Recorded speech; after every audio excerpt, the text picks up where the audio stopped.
Hello, everybody. This is CKDU 88.1 FM in Halifax, Nova Scotia. I'm Jerry Katz, and this is Non-Duality Network Talk Radio. And I have two guests in the studio today. One of them is someone who's been here before. James Travers is here. Are you there, James? I am here, Jerry. You're playing with a wire. What are you? I'm wired. Here and I'm wired. Okay. Happy to be James here. I just got an email before we came from you saying you updated your book. Yeah, The Power of Here. Yeah, it's kind of a manuscript, not really a book. It's just some material about non-duality from a certain perspective called The Power of Here, Non-Duality Now. People can go to your website, beingyoga.com.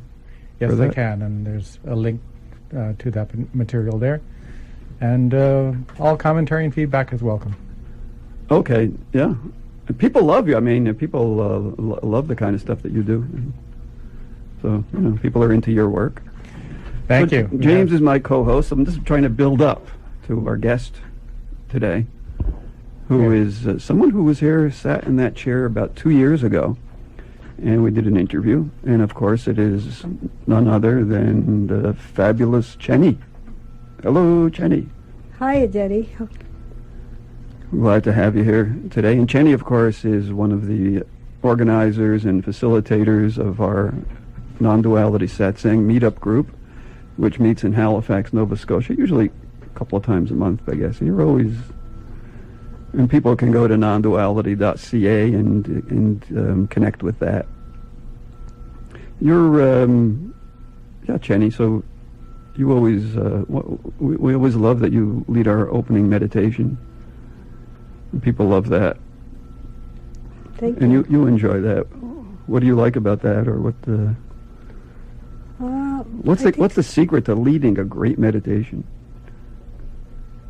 I think bring people to the presence, more into a present moment, rather than being in the concepts. Like we can present, people can do their presentations, but if we get carried away with the presentation and the concepts and try to make people understand, then they go back to resonating with their mind.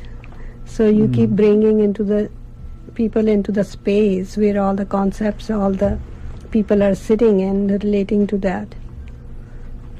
Some people would say that, of course, our show is about non-duality, and our meetup group has the word non-duality in it. And some people would say non-duality is a concept. Something you also share when you're at the meetings is what non-duality is. Yes, I think everything in the language, it comes in concepts because it's in the realm of relativeness. So when you explain to people intellectually, you have to explain to them in a concept way, but it's just a pointer to something which has really you cannot put into any definition. The closest definition for non-duality, we can put it not to. Advaita means not to. So then it comes that why don't we say just the oneness? Some people say why not oneness?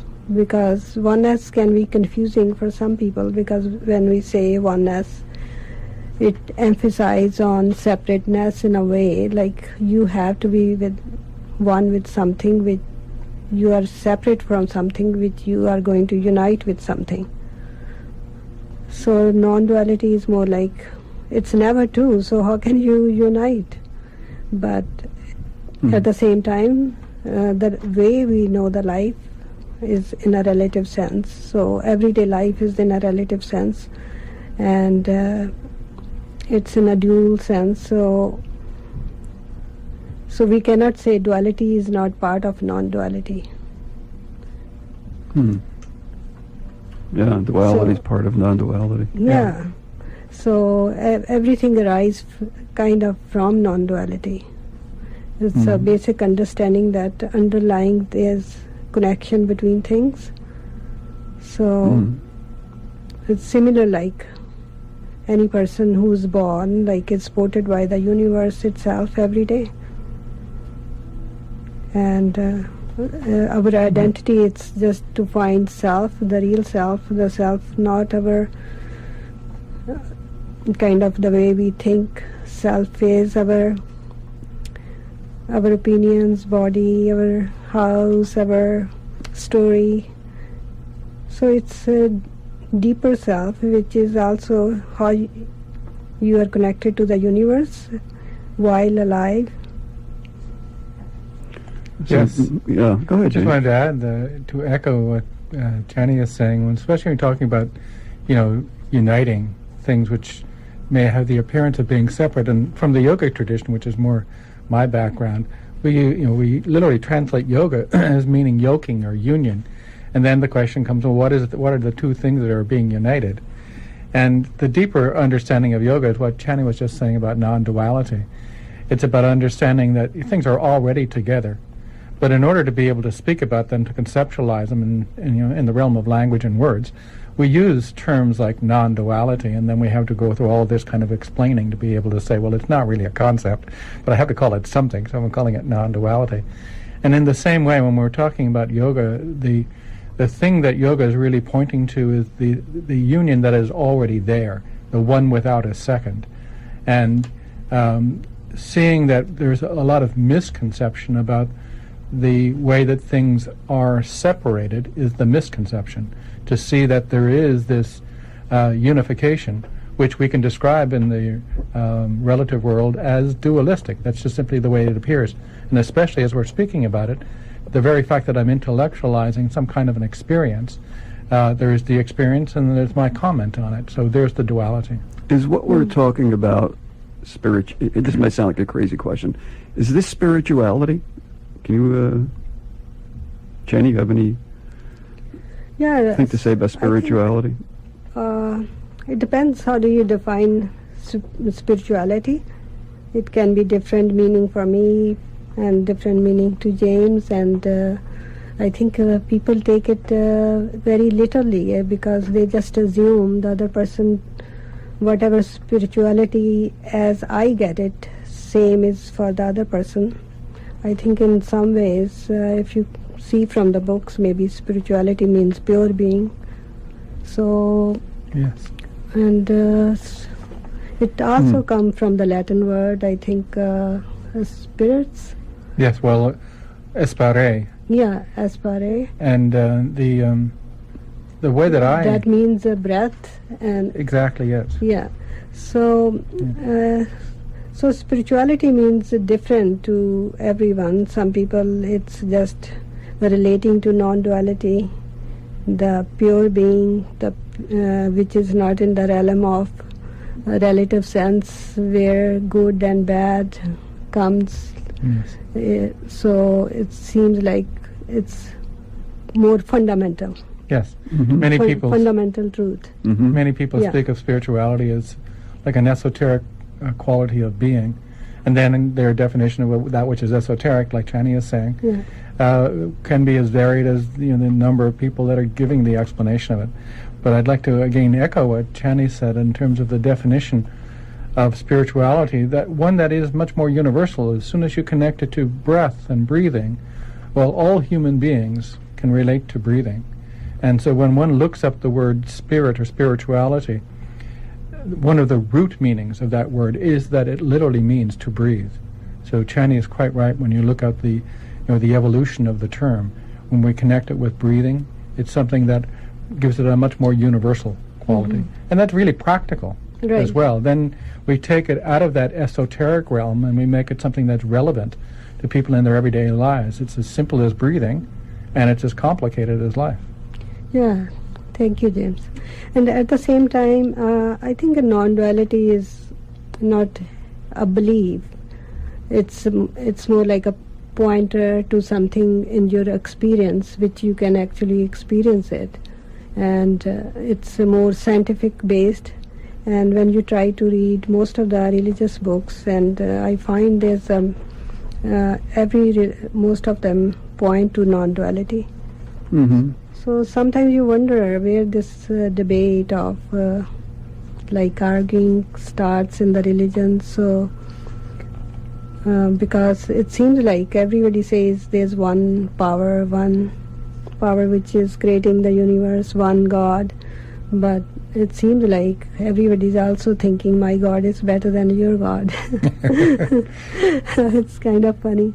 There's a very bad joke, which I now have to share with you, and it goes like, religion is for people who are afraid of going to hell. Spirituality is for those who've already been there. Yeah. Really? I never heard of that. If you want to give us a call, well, I think we might have time to take one or two calls, and get ready to write down our phone number. The area code is 902-494-2487, and we'll put you on the air soon. I'm going to repeat that number. Make sure you got your pen and paper there. 902-494-2487. Give us a call and talk about anything related to non-duality. You have 3 experts here. Well, 2 experts. James and Chani. And I'm just operating the equipment. And I'm sure that I can speak for Chani that neither Chani or I would call ourselves experts. That's okay. We don't know what we are talking about. We are just having fun. Okay. But what does it mean to be an expert? An expert is somebody who expects. Yeah. And if we're really being non-dual or non-dualistic in our activity and our way of being, then we're simply open, because that's another way of saying what non-duality really is. Exactly. Non-duality is that openness. And when we go back to like the religions and some of the conflicts that arise as a result of my way of being religious and your way of being religious, the activity there is largely opinions. My opinion versus your opinion. And, if we both stick to opinions, well, we can be upset with each other, and if we allow it to be elevated, we could get into some kind of fighting with each other. Yeah, but I don't know. People can't they still like each other if they have different opinions? Say, you know what? I respect your opinion very much, and. We have a phone call from Roland, so let's get Roland on our phone. Roland, are you there? Yes. How you doing? Where are you calling from? Halifax. Oh, well, technically Armdale, but I live in a tenement with my wife. My take on non-duality, pretty straightforward. About all I have to say about it is we're not separate from our surroundings. Great. What's your background in these studies? Who have you? Well, I used to meditate. I don't do that anymore. But I've had glimpses of that lack of separation, which is a very wonderful thing. It has to be worked at, unless one's raised in a culture where that's just normal, like brushing one's teeth. It ties in very nicely to what Chani and I were just saying, is that as Jerry was just getting you set up with the telephone conversation, we spoke about non-duality, and another word for it is openness, which certainly does include the surroundings, the environment. Oh yeah, one has to accept it. There's a certain surrender and acceptance of, as if we have any choice anyway. Pretty well. You get what you get. You can only do the best with what you have. Aphorisms, I suppose, but when it comes down to it, we really look at ourselves and what we live in, and not separate from our surroundings. Some people like to think that, and some people like to think they'll have a nice private heaven with, maybe they'll go to some place, where they're living some dream that, after they die, where they'll have a separate heaven. And I've known some people like that, and I wish them all the power in the world. And if they think I'm going to hell because I think differently than them, then they have every right. Frankly, with some people, I don't know. I shouldn't get too theological. Whatever. We're not separate from our surroundings. That's about all I have to say. Yeah. Thank you. Thank you. Thanks very much for calling, Roland. Okay. Thanks. Bye. Yeah, that was Roland. Yeah, very nicely echoed. Local guy. what Chani and I were just simply speaking about, and about the.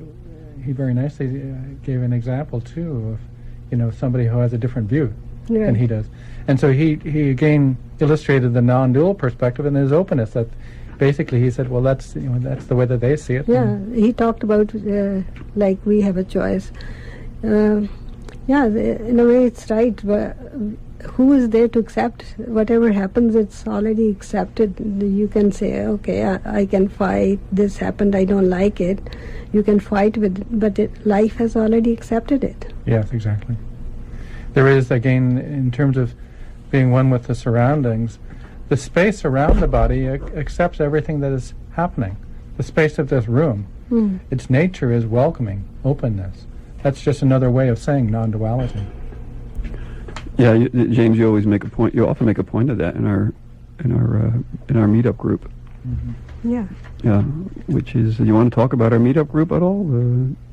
Yeah, I want to talk about something related to non-duality. Before, like we were talking about the interconnectedness. Like, for example, there's a chair in the room, and that chair, I would call it chair, and so would everybody else. But the chair is, once it was a wood, and you look at the table, we call it table. So once it was also a tree or a wood. So instead of calling it a chair, we can also call it a woody chair. Yes. Right? Yes. Because it is still a wood. Yes, you can refer to something more essential it than has changed. than its current form. Yeah, it has changed the shape, and you start calling it chair now. Yes. Yeah. Yeah. Same with the flower, right? If I pick a flower, I'll show you a flower, and I will ask you, what is it? And I assume I might call it a rose, or yeah, you will call it flower, rose. And if I just break the petals and throw them on the ground, and what would you call it then? Scattered flower with an aroma. So when it was a flower, it has certain adjectives. It has a color, it has a smell, it has a certain arrangement. Yeah. So when those petals were in certain arrangement, they were flower. Yes. And that arrangement is broken. All the petals fell on the floor. Yeah, so the form has changed. Yeah, but still it has same color. Yeah. Same smell, Yeah. Yes. but the arrangement has changed. Yes. But it's never lost its essence. Right. That's what non-duality is. It's about your identification. As we talk on our meetup group too sometimes, like if somebody calls, like if you give analogies, there's a flower on the tree, and flower will think it has its own identity. To people, a flower won't think. Somebody asks, what is that? They say it's a flower, but it's part of the tree. Yes. Right? Yes. I use a similar example, Chani. Yeah. I ask people to look at their hand and then to focus on an individual finger. And if you focus on an individual finger, that individual finger has its separate, localized identity. But then when you look at the hand, you go, well, it's connected to something which is more global. Right. And then in a similar way, when you see the hand connected to the arm and the arm connected to the body, then you see it's all emanating from a similar source. Right. So although the expressions, the extremes, like the fingers, they do have their distinctness and their individuality in that way. But when one looks at source, you see it all comes from a single common source. Yeah, so that's another way of expressing just the nature of what non-duality is. Non-duality is a perspective of looking from source rather than looking at the expressions or the extreme, what has evolved. Yeah. Yeah. So coming back to the non-separation. So when we are alive, we are never separate from it. Yes. And even just the connection back to breathing. Yeah. Was it Roland who called in? As Roland was saying, like being part of your environment, your surroundings, the air that comes into this organism, where does it come from? It's so-called outside, but the air that's breathed into my lungs It's the same air that was once breathed by Jesus or Buddha or Muhammad. So the air is one of the things that unites us all, and the activity of what's called breathing. And wiser people than me have said breath is life. Yeah. So when we look at just the manifestations and we see the connections of things as simple as breathing, we see that there is something which is common, Right. and we're more than connected with something which is source and essential than, again, simply focusing on the distinctness of the individual form that happens to be showing up at this particular moment. Yeah. So back to what you were saying about a little bit about heaven and hell. I'm going to get stuck with this joke, I know this. Right. I was thinking, I don't know, we are, if we're part of the universe, supported by the universe, when we are alive, this is something came out of universe, and so sometimes you wonder, how can you go out of it when you are made out of it? Yes, if you don't like it, leave. Where are you going to go? There's all kinds of ways that one can speak about this. It's like putting the garbage out. Right. Well, where is out? Right. There's no such thing. Yeah. It's again, there is one without a second. There is nothing other than this, and yes, there is this. Now, a way to be able to speak about that which is unspeakable, we have to make up words. Right. So we make up words like non-duality, and other people have done the same thing. They have versions of God. What is God? What is soul? No one's ever seen a soul. That's right. So we use terms of this nature. Yeah. And they have profound meaning for many people, and rightly so. So who created the God? Who came first, God or I? That's the biggest question. There has to be I first to create a God. It is a human being. When they came, they start thinking there's some power who created them. What do you think about it? You're asking me what I think about it? I'm asking you. I don't know. I don't know either. I know that there are many creation stories, and my personal view is I simply see that things are. I don't know that things actually had a beginning. The way that things are, I see it as a flow. Now, there's, again, in the wisdom tradition that I've studied, in the yogic tradition, when you go deep into some of the texts of yoga, they speak about things as being the breath of Brahman, and that everything, all of this universe, is nothing more than the exhaled manifestation of, the name for God in this case is Brahman. And then, that accounts for like the universe expanding. And then at some point there's a pause, a transition pause between exhaling and inhaling. So there's a stillness. And then a kind of implosion as all of this that once was manifest simply falls away. And that would be akin to the inhalation of Brahman, in a sense drawing that back into a source. Now that's a kind of a creation story that's kind of nice, but I personally don't know anything of that nature. All I know is what is happening currently, and I know that I don't know. Yeah. So I don't really have a definition of, a creator God or something that started all of this, although I can read some interesting stories about creation myths and things of that nature. And even if I did have a story that I intellectually gave me some kind of solace, Right. That might be quite good in terms of the peace that it brings about, but it still doesn't relieve me from my responsibility of how I behave today in everyday life. So regardless of what has been said or what one understands or reads, it comes down to how do I live my life today and in the current moment. Yeah, right. Yeah, thank you, James. The way I think about it, I think knowing knows itself. Knowing is so. The only thing you should know that you don't know. Yeah. I think last year one very sweet young man told me the same thing, and it's so profound. The best thing, you just rest in not knowing. Yes. Right. You want to hear? You want to hear what Bill East has to say about all this? Do you guys know Bill East, the songwriter, singer-songwriter? You want to hear a song? Sure, let's hear it. Okay, get ready. Interesting lyrics here. Bill East.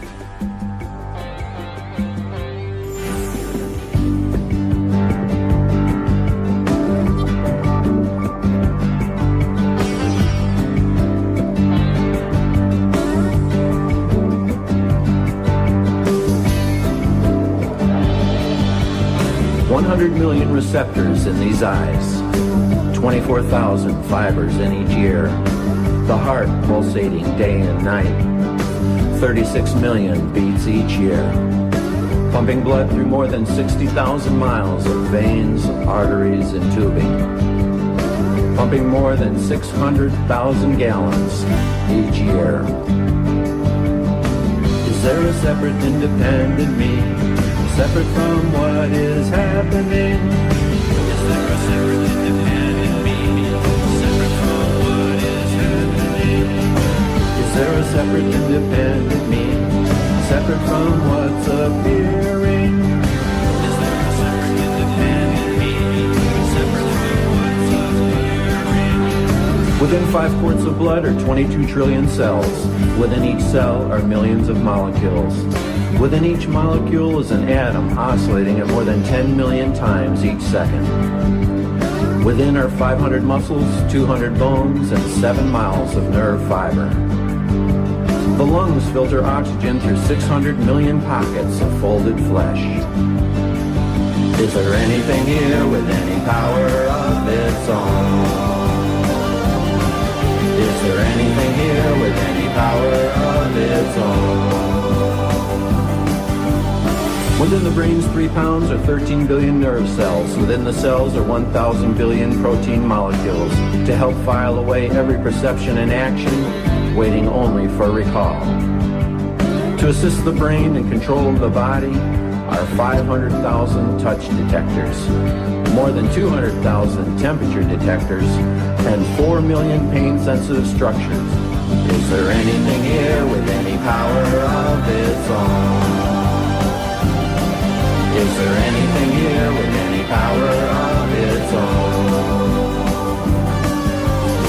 Each second, 2 million blood cells die, to be replaced by 2 million more, in a resurrection that has continued since the day of birth. Is there a separate, independent me, separate from what is happening?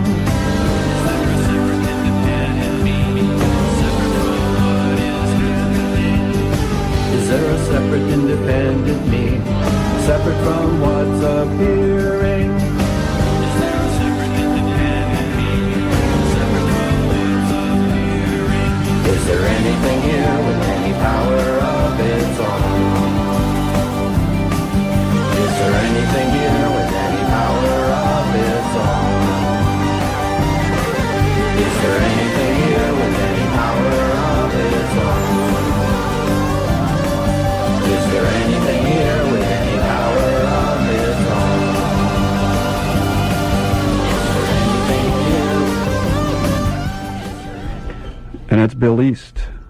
That's number 8 on the top 40 of non-duality songs. Do we have a top 40 yet? That's number 8, number 40, number 1.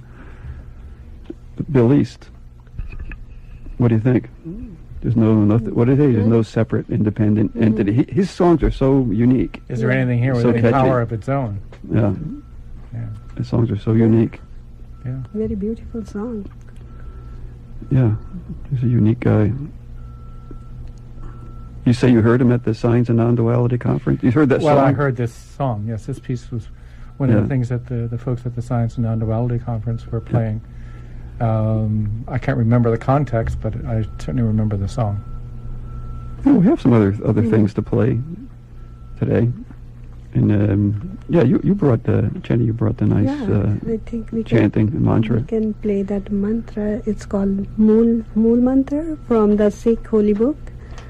The Japji Sahib, they call it Path. It's like a So this, poetry about non-dual reality. So first Guru Nanak, he wrote that, Guru Nanak. as yeah. I know, probably. I'm not sure, so I shouldn't say that. But Japji Sahib start with it, with the Mool mantra. All right, you want to play that? Let me get that. Let me put the record on just a second. Then we can kind of stop it periodically and translate the you know, each mantra that's Sure. that's being sung. Okay, coming up. Ik onkar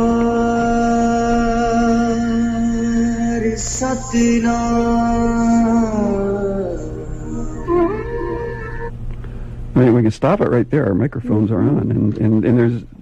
You want to translate so, that? Yes, sure, I will. And the first word was ek onkar. It means one supreme power. So it also, maybe the root to the word comes from the Om word. Om is also written like 3 English alphabets, like AUM, which kind of shows Hindu Trinity, 3 universal powers, Brahma, Vishnu and Shiva. So Guru Nanak thought all the powers are kind of connected with each other, so he gave a different name to it. It's like there's only one. Ek means it's a number, 1. Onkar means supreme universal power, which doesn't have any shape or form. Mm-hmm. That's a beautiful way of viewing it, and I like the use of the term power rather than calling it an entity, because it refers then more to energy, which is in the Om that you just referred to. Right. That's really what they're referring to as well, is its energies, because there's different ways that the Om can be translated. Brahma, Vishnu, Shiva is one of the trinities, one of the trilogies. But in many wisdom traditions there are trinities. Yeah. And even in the interpretation of Om as waking consciousness, dream consciousness, and deep sleep, that's again another trinity, and it just shows, manifested being in this particular way. And so the potency is in the beingness itself. And then again, in terms of Chani has very nicely given us this kind of English rendition of some of these chants that we're hearing from the Sikh tradition. And they say that this power, this universal creator God, the name is truth. And so to name the God truth, again, I say there's a certain wisdom in that, rather than naming it some kind of entity. Right. It's actually truth itself. And then truth has these particular shapes. Yeah. Yes. I'll play the next mantra, and then we'll talk about that. Karta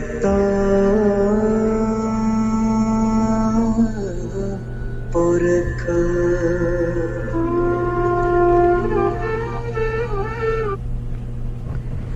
Yeah, in this he says it's not a separate entity. He's talking about the power, again the universal power. He is the doer. The power is the door. Yeah. You want to hear power and energy Or- and truth. yeah, It's like it's or not a just- fixed thing. No. Yes. No. Yes. It's a huge movement. It's a vast Yeah. Yes, it's alive. unstopping movement. Yeah. It's alive. It's a good way to say it. Let's play the next. Like consciousness or everything comes off it. So far we have one universal creator God named Truth. We have Or everything is it. everything is it. We'll play the next mantra.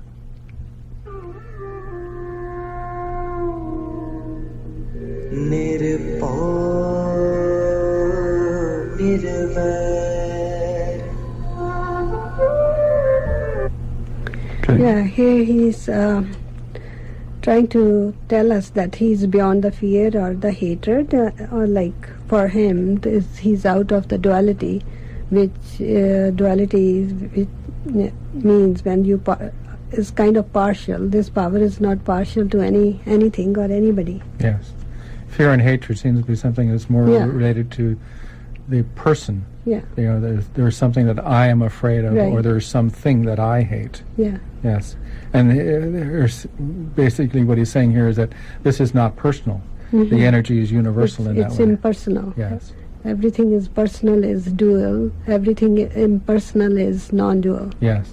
And that doesn't mean to say that there's not something happening. It's just that there's no person doing it. Right. It's the actual truth of what he refers to as the Creator God, Yeah. is the doer. Yes. Yeah. Here's the next one.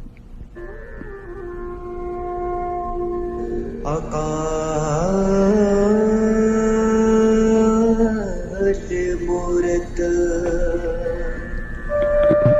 And I'll play you the next couple mantras. आजुनी सबम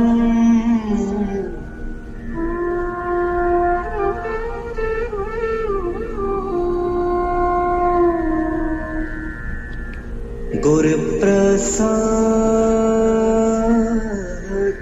जप Yeah, he's referring to his, this consciousness or power, which is never takes a birth or never dies. It doesn't have any form or shape. It is self-existent. Yes. Yeah, so that which was never is born the- can never die. Yeah, so it is beyond the time and space. Yes. And I think you can connect to that power with with some guru's help and teacher's help. I think that doesn't have to be a live teacher. That has to be knowledge from books. That can be your inner self. I Can would that be say. grace? Yeah, then? that can Yeah. be just grace from your inner self, right? Yeah. Yeah. And Or grace from whatever source, as Jerry is saying, maybe life itself. yeah, life itself, Yeah. and just the isness of life. Yes. Teach you, Yeah. just stay in that Yeah. isness. And, Reconnecting to things that you you don't said. have to follow anybody or anything, any tradition. Just when you are in that space, you are connected. Yes. It's that openness of not knowing, and yet the not knowing doesn't mean ignorance. There is, again, an aliveness to it. There's seeing, being. And I think grace comes as a solicitation. We don't necessarily know, why or how this thing showed up, but something shows up in your life that seems inviting and solicits you. And so one goes in that particular way, and what flowers in cases of that nature is something which is called grace. And it's just simply a blessing, a benediction that one is fortunate enough to have happen. In this next portion, it's just a pausing for chanting or for meditation, so maybe it's a 30-second thing. And should we try some chanting? Do you have a little chant? Anyone have a chant? Or am I putting you guys on the spot? You can handle this, James. You're James is good a there. chanting teacher, meditation teacher, So yoga with- teacher, Before we gym teacher. I don't know what you do, but you do everything. yeah. So before we go further, I think I want to clarify. According to these teachings, it also mentioned that you can have that grace only with the help of a teacher. So the others were my personal comments that you don't need maybe teacher or those are more personal, not according to this book. Hmm. But again, the definition of what is a teacher, life itself Right. might be the teacher. And so there may not be, again, a need for some teacher in a human form, that life itself may be manifesting as grace, and then that could be a teaching. Right. In a certain way, if there is some kind of misinterpretation or misunderstanding of the true nature of being, or if I'm suffering and in some kind of conflict, then obviously something needs to be corrected, because there is suffering, there is conflict. So if that's the truth of my experience, then whatever happens to cause an enlightened perspective that allows that suffering to end or that conflict to end, that's the teaching. And whatever form that shows up in, that's the teacher. So if it's true that I'm suffering or in conflict, then a certain teacher or teaching is required. Right. So you can make the argument both ways. Yeah. It just may not necessarily be a personal Right. form, like a human form. Yeah. In terms of a chant, We have about 30 seconds of Okay. some music here. Okay, I'm as going to- part of this recording just we're to listening share a to. chant with you, there's a simple chant. All right, go ahead. Maybe we can all do it during this 30 seconds. I'll Okay. listen to you guys. Well, I'm going to listen to James. Okay. But it's simply like this. Okay. Hari Om Tat Sat. Hari Om Tat Sat. Hari Om Tat Sat. Hari Om Tat Sat. Hari Om Tat Sat. Hari Om Tat Sat. Hari Om Tat Sat. Hari Om Tat Sat. It simply means Om, that truth I am. Okay, let's listen now. He's going to do another. Thank you, James. That truth I am.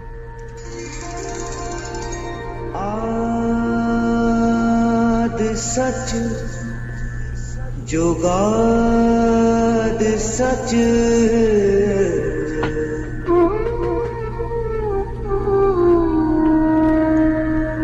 है भी सच नानक होसी भी सच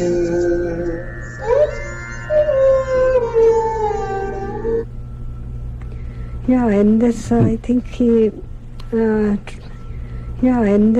think he's trying to say he's a fundamental truth, and it is the only truth.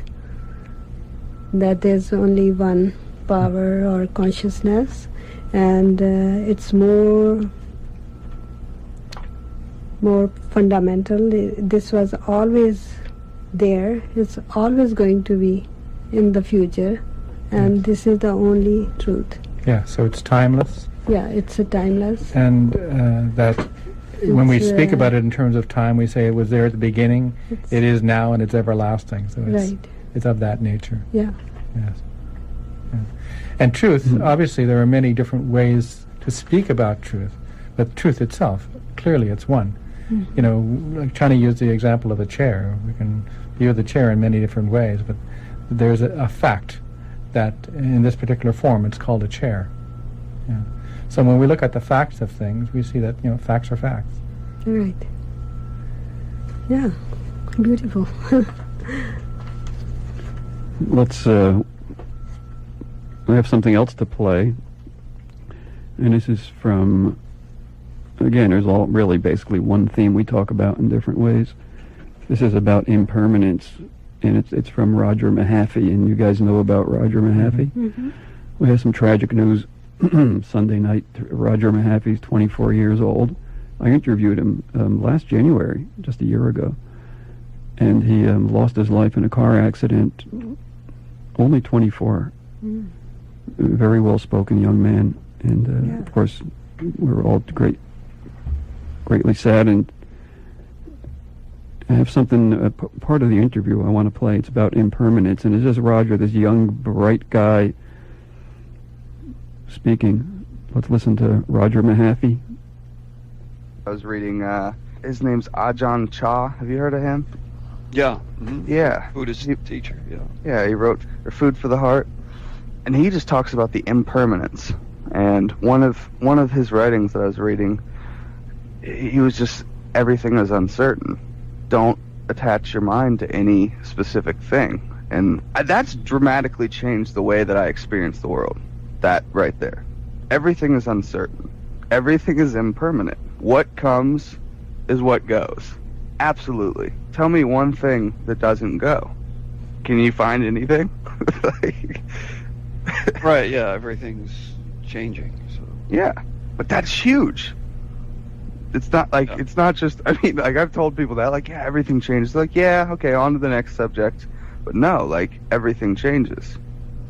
Everything. Yeah, well, they don't make it personal, you know, they don't take it to heart at all. Whereas Ajahn Chah is saying that's it right there. and why that's important is because if everything is uncertain and everything is temporary, what can you hold on to?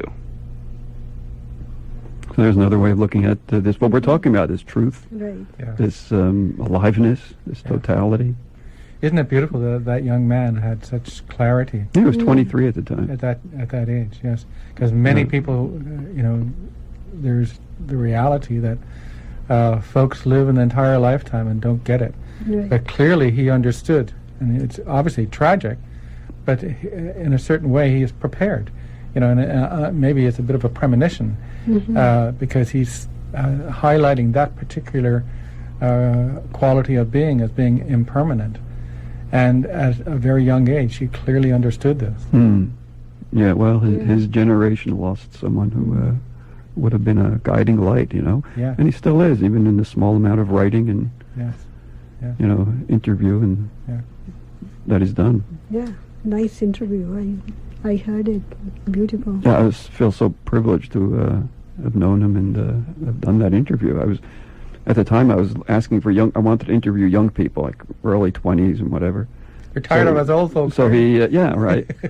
You guys you may be. Chani's, Chani's is- always is young and beautiful, but she's vivacious and young. She's timeless. And so yeah, Roger got back to me. I said, yeah, let's talk. I'm so glad Yeah. that happened. Yeah. Yeah, I listened to his interview twice. Yeah. Really, really profound interview. That's encouraging to like Jerry is saying, have a voice for a generation that speaking with such clarity, and that's a gift. So there's an example of grace. Yeah, and with with an innocence, he's not like he's got books and CDs and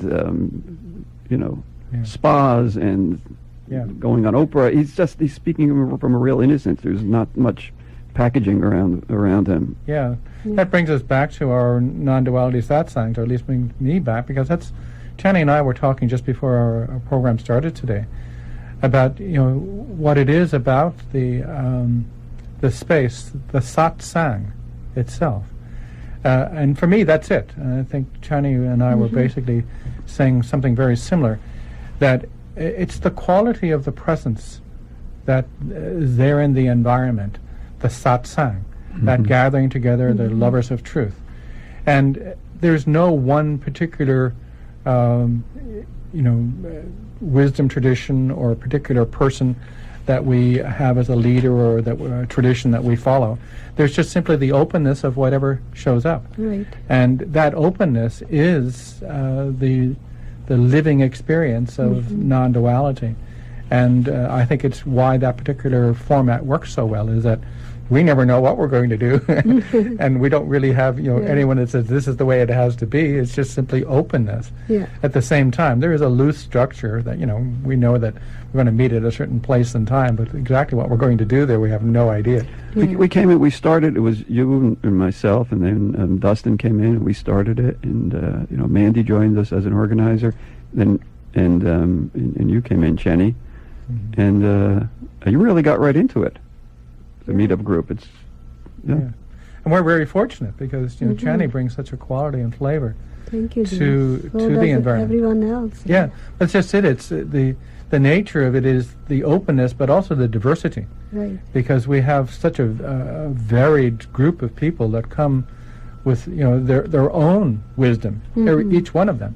And we are fortunate that like Jerry was talking about interviewing these younger folks, that we cover the age range of humanity pretty well. We got some young folks that are wonderful in terms of the way that they contribute, and then we've got the I call them the white rinses, these older folks that have earned their white hair.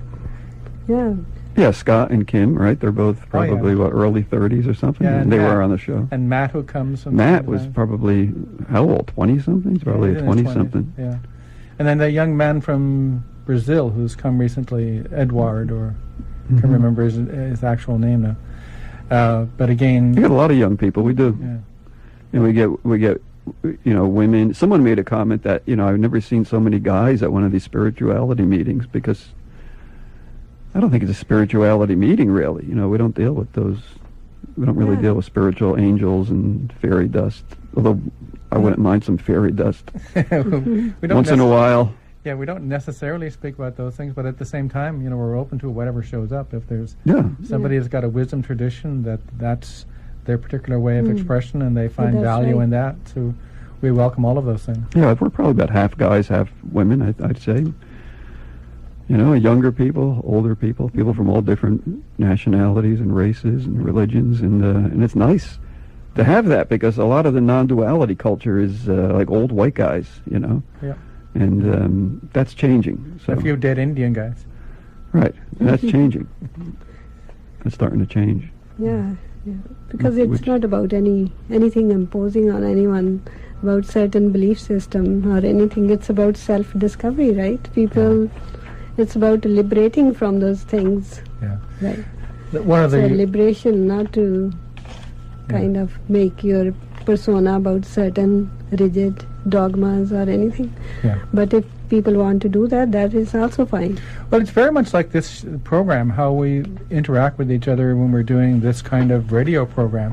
There's not a whole lot of difference between the way that we're interacting here and the way we do It is often. very similar. And I'm going to say, maybe we have if somebody wants to make a call and talk to us for about 3 minutes, our number is 902. Write it down. Get your pen out. It's 902-494-2487. Call us. We'll put you on the air for about 3 minutes. Tell us what's on your mind, but that's going to be your last chance, because we got to sign off soon.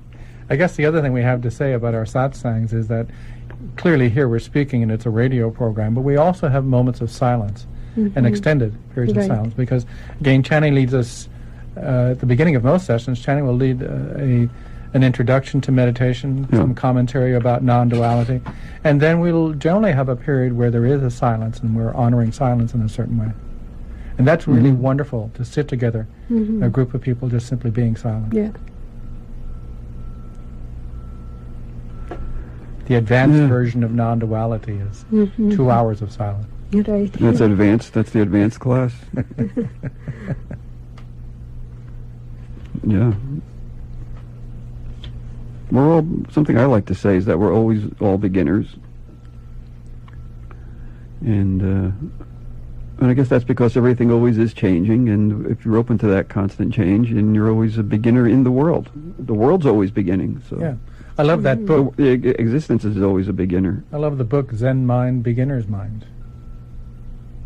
Mhm. If you understand the title, you don't have to read the book. Yeah.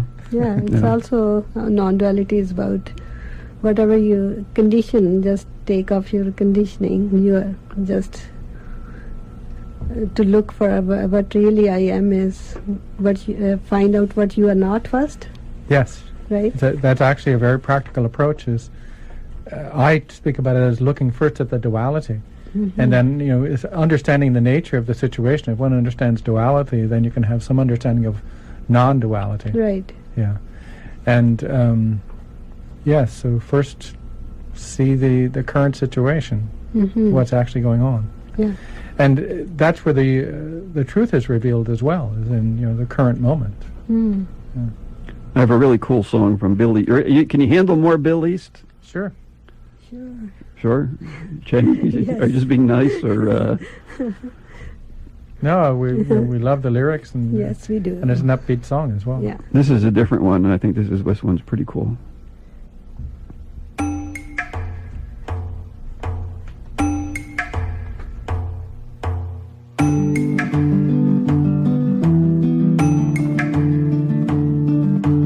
Is what I am that out of which all is appearing? Is what I am appearing as all? Is what I am what all things are appearing in? Is what I am all there is? Is what I am that out of which all is appearing? Is what I am appearing as all? Is what I am what all things are appearing in? Is what I am all there is? Is what is right now all there is? Awareness aware of everything appearing. Is what is right now all there is? Awareness aware of everything appearing. Is what I am that out of which all is appearing? Is what I am appearing as all? Is what I am what all things are appearing in? Is what I am all there is? Is what I am that out of which all is appearing? Is what I am appearing as all? Is Is what I am what all things are appearing in? Is what I am all there is? Is what is right now all there is? Awareness aware of everything appearing. Is what is right now all there is? Awareness aware of everything there is. Is what is right now all there is? Awareness aware of everything appearing. Is what is right now all there is? Awareness aware of everything there is. Is what I am the source of everything? Is what I am no thing and everything? Is what I am containing everything? Is what I am aware of everything? Is what I am the source of everything? Is what I am no thing and everything? Is what I am contained in everything? Is what I am aware of everything? Is what I am what's present right now? Tell him, Bill. Is what I am what's aware right now? Is what I am this presence right now? Is what I am this awareness right now? Is what I am what's present right now? Is what I am what's aware right now? Is what I am this presence right now?